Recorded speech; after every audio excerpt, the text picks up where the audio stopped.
আসসালামু আলাইকুম সুপ্রিয় দর্শক মণ্ডলী।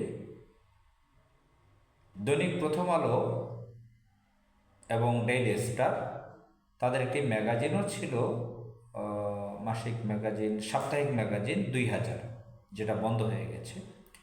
তো ডেইলি স্টার এবং প্রথম আলো ট্রান্সকম গ্রুপের দুটি মিডিয়া। ট্রান্সকম গ্রুপ, যার ফাউন্ডার এবং চেয়ারম্যান ছিলেন লতিফুর রহমান, তিনি মারা গেছেন, কুমিল্লাতে বাড়ি। তিনি সম্ভবত কোনো একটা বনেদি পরিবার বলা হয়, জমিদার পরিবারের সন্তান ছিলেন। তিনি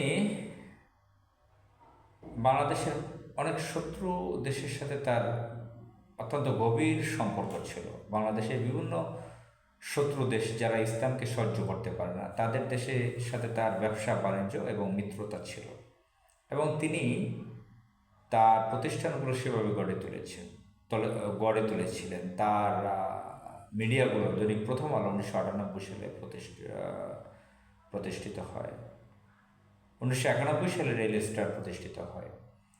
এই দুটি মিডিয়া বাংলাদেশের দিল্লির এজেন্ট হিসেবে পরিচিত, দিল্লির দালাল হিসেবে পরিচিত।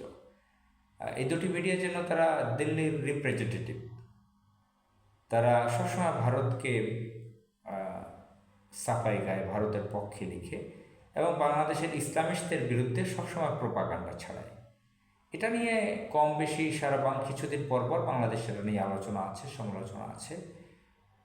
তারা আমাদের প্রিয় নবী হজরত মোহাম্মদ সাল্লাল্লাহু সাল্লামের ব্যঙ্গ কার্টুন পর্যন্ত এঁকেছিল, সেটা নিয়ে আন্দোলন হয়েছিল, সেটা আপনারা জানেন। ডেইলি স্টারের সম্পাদক এডিটর জনাব মাহফুজ আনাম একজন বিখ্যাত লেখক, সাহিত্যিক, একজন রাজনীতিবিদের সন্তান, কিন্তু তিনি ভারতের দালালি করেন চরমভাবে, এবং চরম কাপুরুষ। শেখ হাসিনার বিভিন্ন চাটুকারি করেছেন গত 15.5 বছরে, এবং ভারতের দালালি তো আছে। মতিউর রহমান কমিউনিস্ট পার্টির একজন সদস্য, প্রথম আলোর সম্পাদক। কিছুদিন আগে একটা নিউজ বের হয়েছে, আমাদের আমেরিকাতে আমাদের দেশের এক ভাই থাকেন, তিনি একজন সাংবাদিক, তরুণ,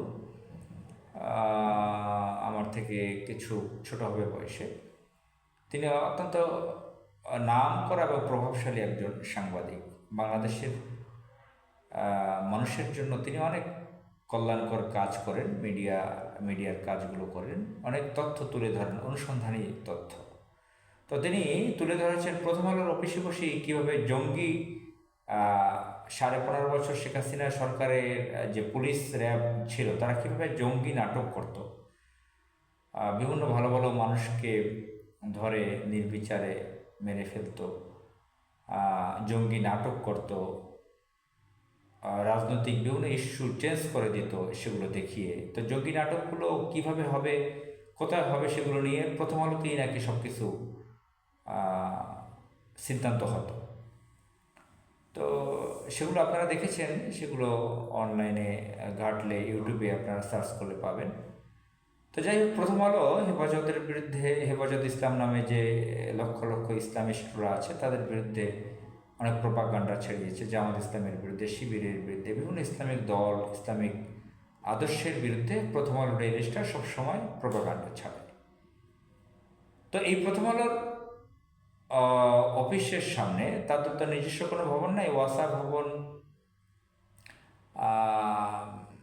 কারণ বাজারে সরকারের একটা বা স্বায়ত্তশাসিত এরকম একটা অফিসের ভবনে তারা ভাড়া নিয়ে অফিস চালায় প্রথম আলো।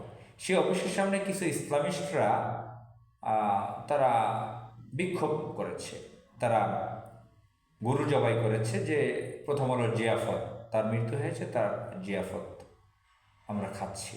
তারা সেখানে বিক্ষোভ করবে, সে গরুর গোশত রান্না করবে, খাবে, সেখানে বিক্ষোভ করেছিল। প্রথম আলোর ইসলাম বিদ্বেষী, দেশবিরোধী কাজের জন্য তারা ক্ষোভে ফেটে পড়েছে। 2013 সালের 5 মের যে ঘটনা, তার জন্য অনেকের হৃদয়ে রক্তক্ষরণ রয়েছে, এই জন্য তারা কিছুটা সেখানে বিক্ষোভ করছে।